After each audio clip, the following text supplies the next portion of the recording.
Hey guys, good morning. Well, it's past 12 anyway. Wednesday, 16, I think, of April. Still very much in lockdown. I've got a lot of other material that I want to share with you, but this one has been on my mind recently because I decided that this week at least I was going to pay a lot more attention to my witch's runes. That's these little guys that I made myself out of clay and baked them in the fireplace, as I tend to do with little stuff like that.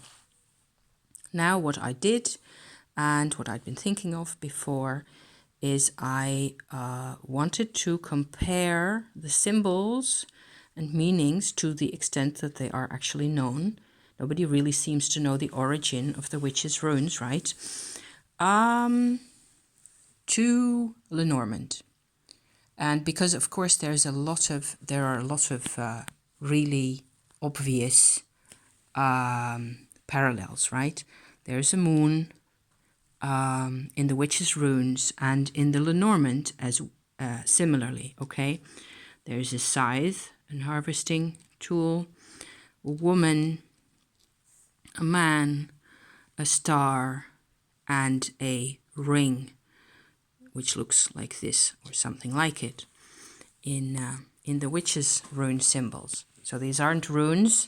They're supposed to be like a fortune-telling, fortune-casting system. In my case, I made these to have 13 symbols. Suppose there's a way, what I read is that there's a way of using only 8 even. I haven't looked at that myself because, 13. So from that set on outwards, it gets slightly more complicated. I have a symbol that's supposed to mean romance, basically, where I feel myself that, of course, the heart is the direct representative in the Lenormand of that particular part of our lives, right? But I felt like, okay, so the stork, even in the sense of caring for and nesting and starting to care for something in particular or a person even, and the bouquet in the sense of the attention and the giving and the sharing, that type of stuff, I felt that they could be included to sort of represent this particular area of life, if you like. In a way, the same thing applies to the rest of these sets of 2 here.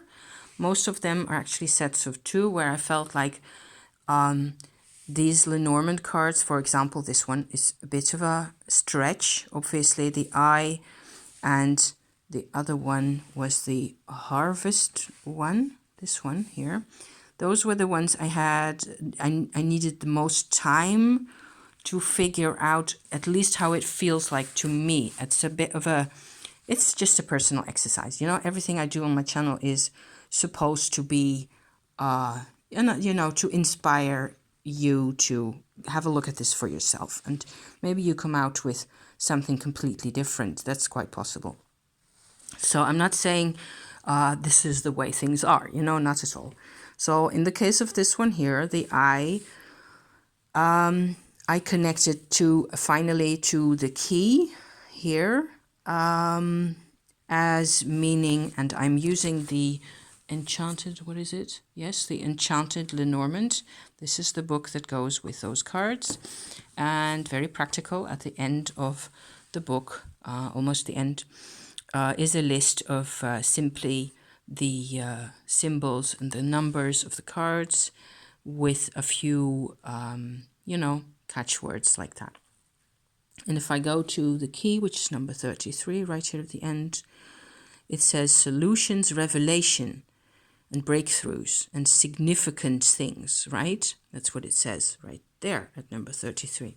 So I felt that the revelations and breakthroughs and significance and things, that would certainly apply to this eye rune here.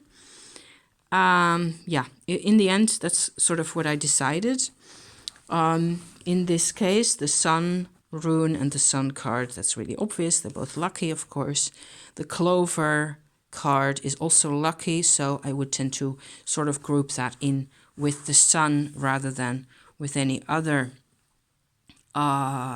rune, you know, necessarily. So I was kind of interested to look at the parallels between the two systems, also because I kind of tend to think that I have this weird idea that the witches' runes are really much older than they are supposed to, than the way, you know, than it's suggested. Maybe I should put it that way. Because if you have Lenormand, which is like 1800, I think that got organized and put together in a similar way to this, normally in this type of format, I think. You can look up Miss Lenormand's history on, it's even on Wikipedia, you know, it's all very much out there in the public space. I believe she was from, her time was around 1800. So if you have a Lenormand way of working with, even with playing cards in this way, then you wouldn't need something as that looks as primitive and as simplistic in a way as this lot here. So that's why I'm also recording this, and it's kind of bugging me because I haven't found any sources. If anybody out there knows anything about real, you know, sources, historical material, I don't think anybody has ever found. You know, I'm a bit of an archaeology nut myself. If you've ever encountered intel or information anywhere as to how and why this came to be, I would love to know. I would love to hear from you. I am putting my little rune stones. They're not runes. I'm going to say that again. They have nothing to do with runes whatsoever. When they're together like this, they have a very special, to me, a very special type of a vibration. It also feels like when I am, you know, shuffling around with them like this, I can sense like different vibrations, if you like, from each. It's like I know which one is which, not always exactly though. So yesterday I had rather a big deal with this one, the ring one. So the contract, the one that where it's about a permanent sort of, to the extent that that's possible, connection with other people, an agreement, things like that. I love this. I love these. It's very strange. I have like some kind of a weird connection with these, more than with Lenormand. The other thing I should go and point out at this point is that I have, of course, quite a number of Lenormand cards left over. So there's, I've grouped them together in different categories. There's animals, 5 of them that aren't represented in the witches' runes in any way. So different types of attitude or idea or posture, or if you like, some type of, you could even consider them to be a totem animal, if you can, or a spirit animal, if you can call it that. I'm open to suggestions in this field anyway, even though, of course, in Lenormand they're supposed to represent really simple traits of character, right? And so the worry and the like small niggly kind of activity that's associated with the mouse, the loyalty that's associated with the dog, and so on and so forth. It's all rather traditional. It's very much narrowed down from having like a spirit animal impression, which is something that we're a lot more used to nowadays, I think, at least in our, you know, in our tarot vibe community. We're used to expanding a lot more. Back in the days when this started off, it was all a lot more conventional, and you're supposed to use this to basically map out a situation for very normal people in normal situations and make sense of what was happening to them, right? So next one, I get the child. I was hesitating at first to whether I mightn't include this one with the eye rune as well, because, you know, it's new awareness, things like that. Might make sense. There's a lot more that can be reorganized or said. Processes, I have a couple of cards that have to do with that. Yes, I think those were my 4 cards that had to do with processes, the obstacle, the mountain, the rider as a, person on his way to be, change really, or moving or what have you.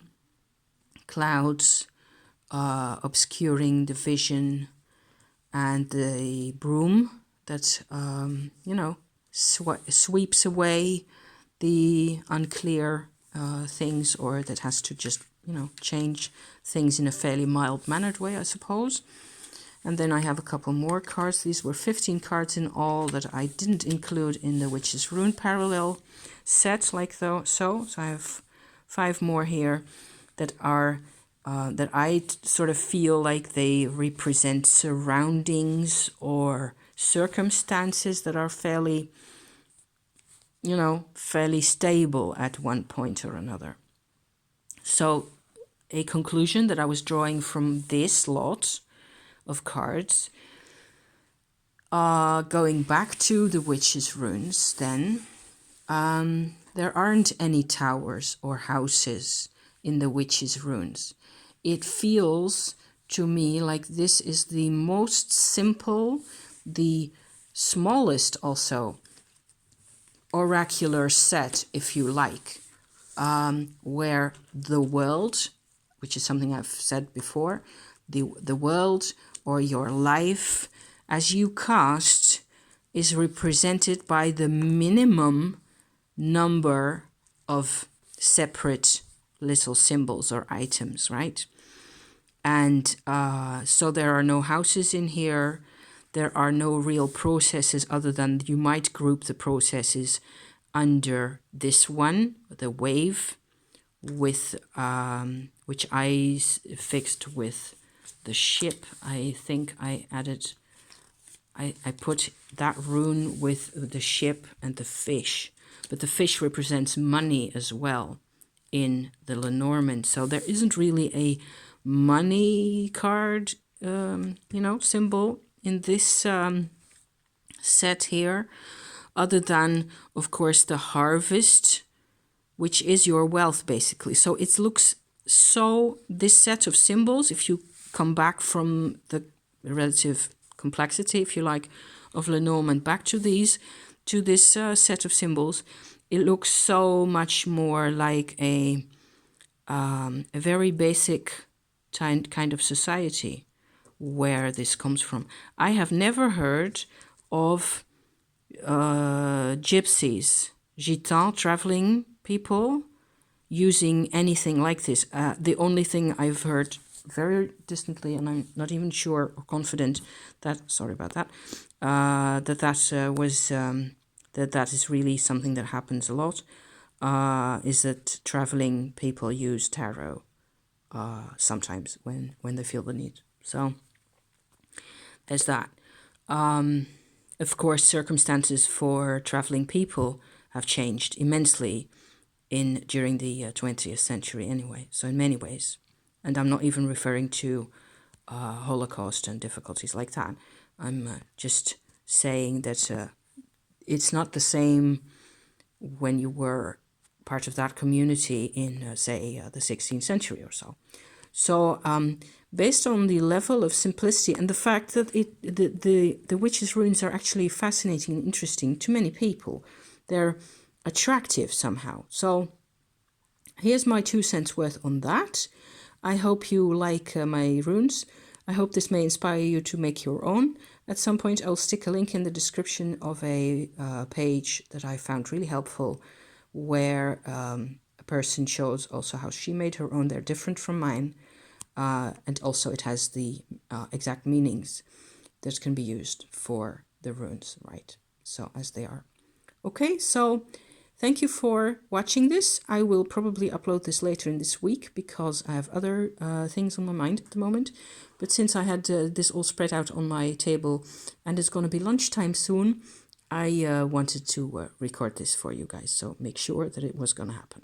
Okay, thank you for watching. See you next time soon. Bye-bye. Ciao.